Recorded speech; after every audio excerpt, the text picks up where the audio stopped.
ವೆಂಕಟರಾಮಯ್ಯನವರೇ, sir ಸ್ವಲ್ಪ ವಿಶಿಷ್ಟವಾಗಿ ಒಂದು ಸಂಚಿಕೆಯನ್ನು ಮಾಡೋಣ. ಆಗಲಿ ಸರ್. ರತ್ನಂ ಅವರು ಹೆಸರಿಗೆ ತಕ್ಕ ಹಾಗೆ ಎಲ್ಲ ಅಮೂಲ್ಯ ರತ್ನಗಳನ್ನೇ ನಮಗೆ ಕೊಟ್ಟಿರೋದು. ಎಷ್ಟೋ ಜನ ಸಂಗೀತ ನಿರ್ದೇಶಕರು ನಮ್ಮಲ್ಲಿ ಆ ಕಾಲದವರೆಲ್ಲ ಕೊಟ್ಟಿದ್ದೆಲ್ಲ ಗಟ್ಟಿನೇ, ಜೊಳ್ಳು ಎಲ್ಲೋ ಒಂದೊಂದು ಹೌದೌದು, ತುಂಬ ಅಪರೂಪ. ಯಾವುದೋ ಅವಸರದಲ್ಲಿ ಏನೋ ಮಾಡಬೇಕಾದಾಗ ಒಂದೆರಡು ಸಾಂಗ್ಗಳು ಗಮನಕ್ಕೆ ಬರದೇ ಹೋಗ್ಬೋದು. ಆದರೆ ಬಹುತೇಕ ಎಲ್ಲರೂ ಒಳ್ಳೆ ಹಾಡುಗಳನ್ನು ಕೊಟ್ಟಿದ್ದಾರೆ. ಹಾಗಾಗಿ ಇವತ್ತು ನಾವು 50-60 ವರ್ಷಗಳಾದರೂ ಕೂಡ ಆ ಹಾಡುಗಳನ್ನು ಒಂದೊಂದು ಸಾಲನ್ನು ಮರಿದೆ ಆ ಒಂದು BGM ಸಹ ನಮ್ಮ ಮನಸ್ಸಲ್ಲಿದೆ ಏನು ಕೊಟ್ಟಿದ್ರು. ಅದನ್ನು ಒಂದು ಸ್ವಲ್ಪ ವೀಕ್ಷಕರಿಗಾಗಿ ಜ್ಞಾಪಿಸ್ಕೊಳ್ಳೋಣ.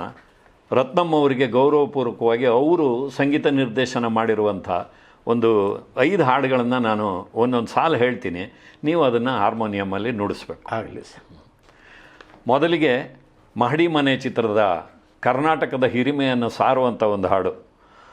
ನಾ ನೋಡಿ ನಲಿಯುವ ಕಾರವಾರ, ಓ ಕಾರವಾರ ಕಡಲಿನ ತೀರ, ನಾ ನೋಡಿ ನಲಿಯುವ ಕಾರವಾರ. ಆಗಲಿ ಸರ್. ನನಗೆ ಈ ಹಾಡು ಸಿಂಧು ಭೈರವಿ ರಾಗ ಬಹಳ ಮನೋಜ್ಞವಾಗಿ ನಮ್ಮ PV ಶ್ರೀನಿವಾಸ್ ಅವರು ಹಾಡಿದ್ದಾರೆ. ಹೌದು, ಈ ಹಾಡು ನನಗೆ ಬಾರ್ಸೋಕ್ಕಿಷ್ಟ. ಆಮೇಲೆ ನನಗೆ ಆಕ್ಸಿಡೆಂಟ್ ಆಗಿತ್ತು ಅಂತ ಹೇಳಿದ್ನಲ್ಲ, ಹೌದು, ಈ ಕೈಗೆ ಬಲಗೈ ಪೆಟ್ಟು ಬಿದ್ದಿರೋದ್ರಿಂದ ಸ್ಪೆಸಿಫಿಕ್ಕಾಗಿ ಕರೆಕ್ಟ್ ಸ್ವರಗಳನ್ನು ಭಾಳ ಲೆಕ್ಕವಾಗಿ ಬಾರಿಸ್ಬೇಕು ಈ ಹಾಡ. ಅದರಿಂದ ನಾನು ಕೈಲಾದಷ್ಟು ಆಯಿತು ಸರ್, ಒಂಚೂರು ಬಾರಿಸ್ತೀನಿ, ಕೇಳಿ.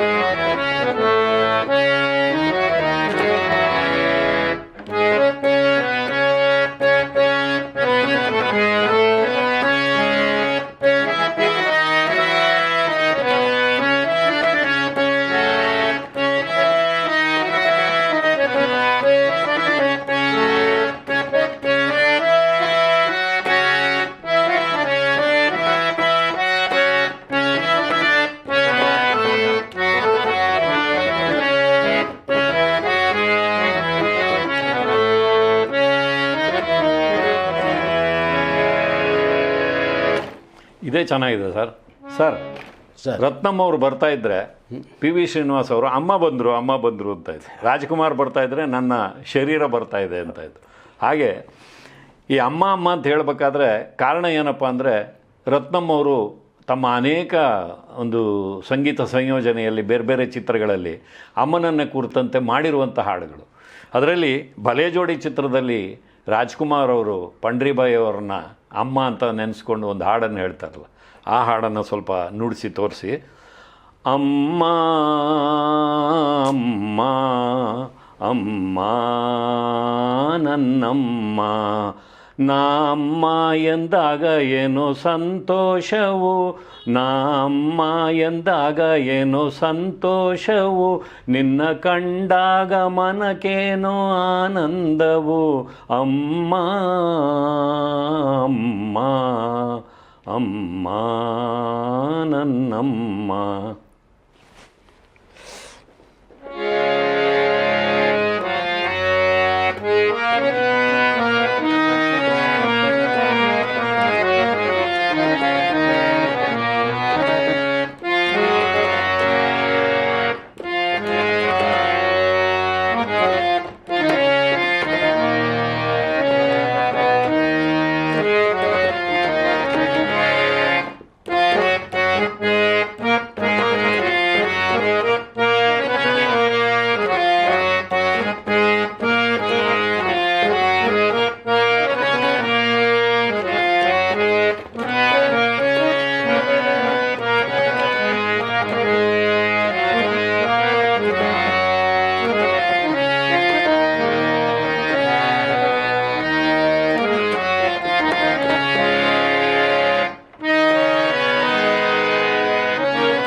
ಬಿ ಜಿ ಎಮ್ಮು ಬರೆಸ್ದೆ. ಹೌದು ಹೌದು ಹೌದು, ಗೊತ್ತಾಗುತ್ತೆ ನಮಗೆ. ಆ ಕಾಲಕ್ಕೆ ಹೊರಟೋಗ್ತೇವೆ ನಾವು. ಈಗ ಒಂದು ನಾಡು ನುಡಿಯ ಹಿರಿಮೆಯನ್ನು ಸಾರುವಂಥ ಸಾಂಗು ಹಾಡಿದ್ವು, ನೀವು ಅದನ್ನ ಬಾರಿಸಿ ತೋರಿಸಿದ್ರಿ. ಅಮ್ಮನ ಮೇಲಿನ ಒಂದು ಹಾಡನ್ನು ಕೂಡ ನುಡಿಸಿ ತೋರಿಸಿದ್ರಿ. ಒಂದು ಶೋಕಗೀತೆ ಚದುರಂಗ ಚಿತ್ರದ್ದು ಬಹಳ ಅದ್ಭುತವಾಗಿ ರತ್ನಮ್ ಅವರು ಸಂಗೀತ ಸಂಯೋಜನೆ ಮಾಡಿದ್ದಾರೆ. ಚೂರಾಯಿತೆ ಒಲವಿನ ಚಿತ್ರ, ನೀರಾಯಿತೆ ಶೋಕದಿ ನೇತ್ರ, ಬರಿದಾಯಿತೆ ಒಲವಿನ ಪಾತ್ರ, ಇದು ವಿಧಿಯು ಬರೆದ ವಿಚಿತ್ರ, ಇದು ಬಾಳಿನ ಚದುರಂಗ, ಆ ದೇವನ ಚದುರಂಗ. ಬ್ಯೂಟಿಫುಲ್, ಒಳ್ಳೆ ಹಾಡಿದೆ.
ಬಾಂಧವ್ಯ ಓಹೋ, ಮರೆಯಲಾಗದಂಥ ಒಂದು ಚಿತ್ರ. ಬ್ಯೂಟಿಫುಲ್. ಆ ಚಿತ್ರದಲ್ಲಿ ಒಂದು ಮರೆಯಲಾಗದ ಹಾಡು ಕೂಡ ಇದೆ.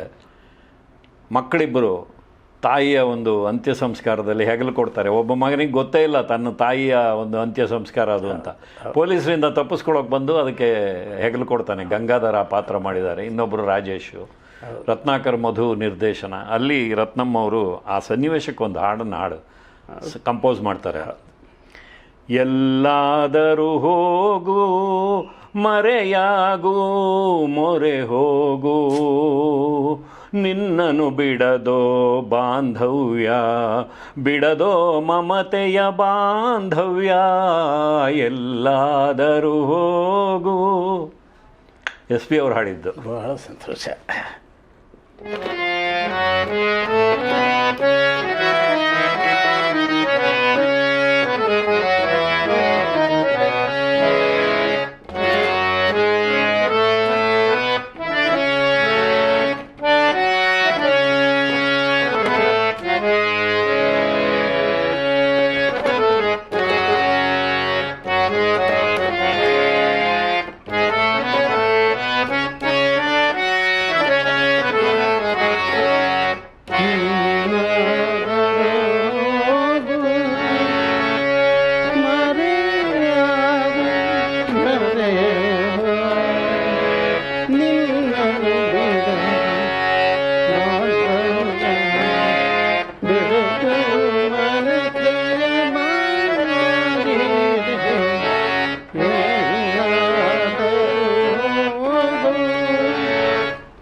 ಸರ್ ಕೊನೆಯದಾಗಿ ಸರ್ ಪದವೀಧರ ಚಿತ್ರದ ಒಂದು ಹಾಡು.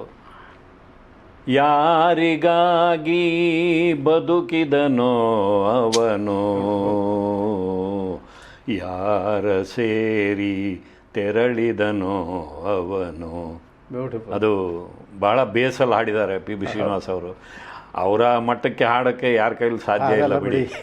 ನಾವೇನಂದರೆ ಅದನ್ನು ಒಂಚೂರಾದರೂ ಅನುಕರಣೆ ಮಾಡೋ ಪ್ರಯತ್ನ ಮಾಡ್ತೀವಿ ಅಷ್ಟೇ, ಒಳ್ಳೆ ಹಾಡುಗಳನ್ನ ನೆನೆಸ್ಕೊಳ್ಳೋಕ್ಕೋಸ್ಕರ ಅಷ್ಟೇ. ಅಲ್ಲ, ಒಳ್ಳೆ ಟೇಸ್ಟಿ ಸರ್. ನೀವು ಏನು ಬ್ಯೂಟಿಫುಲ್ ಸಾಂಗ್ ಸೆಲೆಕ್ಟ್ ಮಾಡಿದ್ರಿ. ತುಂಬ ಇನ್ನೂ ಇದೆ ಸರ್, ಬೇಕಾದಷ್ಟು ಸಾಂಗ್ ಇದೆ, ಬೇಕಾದಷ್ಟಿದೆ. ಆದರೆ ಈಗ ಸಮಯದ ಮಿತಿಯಲ್ಲಿ ಈ ಒಂದು ಹಾಡನ್ನು ಹಾಡಿ ಅವರಿಗೆ ಒಂದು ಶ್ರದ್ಧಾಂಜಲಿ ಇದು, ಗೌರವಪೂರ್ವಕವಾಗಿ. ಯಾಕೆಂದರೆ ಖಂಡಿತವಾಗಿಯೂ ರತ್ನಂ ಅವರು ಎಲ್ಲೂ ಹೋಗಿಲ್ಲ, ನಿಮ್ಮ ರೂಪದಲ್ಲಿ ನಮ್ಮ ಎದುರಿಗೆ ಕೂತಿದ್ದಾರೆ. ರತ್ನಂ ಅವರಿಗೆ ಈ ಒಂದು ನಮ್ಮ ಪ್ರಯತ್ನ ಖಂಡಿತವಾಗಿಯೂ ತಲುಪತ್ತೆ. ನಮ್ಮನ್ನುಗಳು, ಅವರ ರಚನೆಗಳು, ಅವರ ಸಂಗೀತ, ಅವರ ಸೃಷ್ಟಿ ಇವತ್ತು ಇನ್ನೂ ನಮ್ಮ ಜೊತೆಯಲ್ಲಿ ಇದೆ ಅನ್ನೋದು ಅವ್ರಿಗೆ ತಲುಪುತ್ತೆ ಅನ್ನೋ ನಂಬಿಕೆ ಮೇಲೆ ನಾವು ನಿಮ್ಮನ್ನು ಕರೆಸಿ ಮಾತಾಡ್ತಾ ಇರೋದು. ಅದೊಂದು ನುಡಿಸಿ ಅವರಿಗೆ ಒಂದು ಗೌರವವನ್ನು ಸಲ್ಲಿಸೋಣ. ಶರಣು.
ಇದು ಅವ್ರ BGM.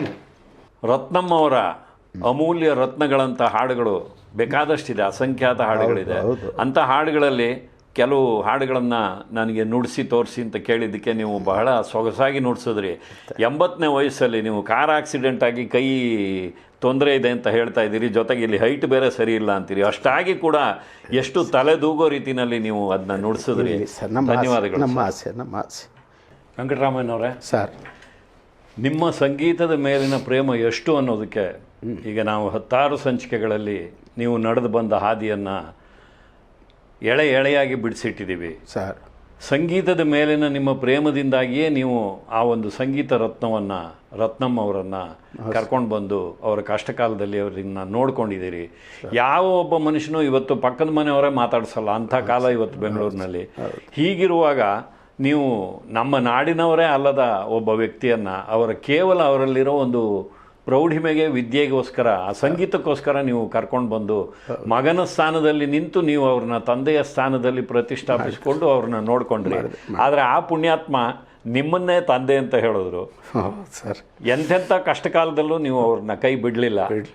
ಕೊನೆಗೆ ಅವರ ಕೊನೆ ಆಸೆ ಅಂತೆ ಅವರು ತಮಿಳ್ನಾಡಿನಲ್ಲಿ ಹುಟ್ಟಿ ಅಲ್ಲೇ ಮರಣ ಹೊಂದಿದರೂ ಕೂಡ ನನಗೆ ಅನ್ನ ಕೊಟ್ಟ ಕನ್ನಡ ನಾಡಲ್ಲೇ ನನ್ನನ್ನು ಮಣ್ಣು ಮಾಡಬೇಕು ಅಂತ ಹೇಳಿದ ಒಂದು ಸಂಗತಿಯನ್ನು ಕೂಡ ನೀವು ಬಿಡದೆ, ಛಲ ಬಿಡದ ತ್ರಿವಿಕ್ರಮನ ಹಾಗೆ ಅವರ ಒಂದು ಪಾರ್ಥಿವ ಶರೀರವನ್ನು ನಮ್ಮ ರಾಜ್ಯಕ್ಕೆ ತರಿಸಿ ಎಲ್ಲ ಗೌರವಗಳ ಜೊತೆಗೆ ಅವರಿಗೆ ಒಂದು ಅಂತ್ಯ ಸಂಸ್ಕಾರವನ್ನು ನೆರವೇರಿಸ್ಕೊಟ್ಟಿದ್ದೀರಿ. ಇದುವರೆಗಿನ ಈ ನಿಮ್ಮ ಪ್ರಯಾಣದ ಕಥೆ ಖಂಡಿತವಾಗಿಯೂ ಒಂದು ಅಪೂರ್ವವಾದಂಥ ಸಾಹಸಗಾಥೆ.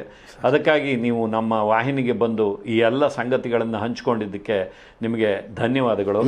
ಮುಂದೆ ಸಾಧ್ಯವಾದರೆ ಇನ್ನೂ ಒಂದಷ್ಟು ವಿಚಾರಗಳನ್ನು ಖಂಡಿತ ಮಾತಾಡೋಣ. ಸರ್, ನಮಸ್ಕಾರ. ನನ್ನ ಮೇಲೆ ವಿಶೇಷವಾದಂಥ ಒಂದು ಪ್ರೀತಿ ತೋರಿಸಿ ಗೌರವದಿಂದ ನನ್ನನ್ನು ಇಲ್ಲಿ ಕರೆದು ಈ ಕಾರ್ಯಕ್ರಮನ ರೂಪಿಸಲಿಕ್ಕೆ ಅನುವು ಮಾಡಿಕೊಟ್ಟಂಥ ತಮಗೆ ನಾನು ಆಭಾರಿಯಾಗಿದ್ದೀನಿ. ಎಲ್ರಿಗೂ ನಮಸ್ಕಾರ ಹೇಳ್ತೀನಿ ಸರ್.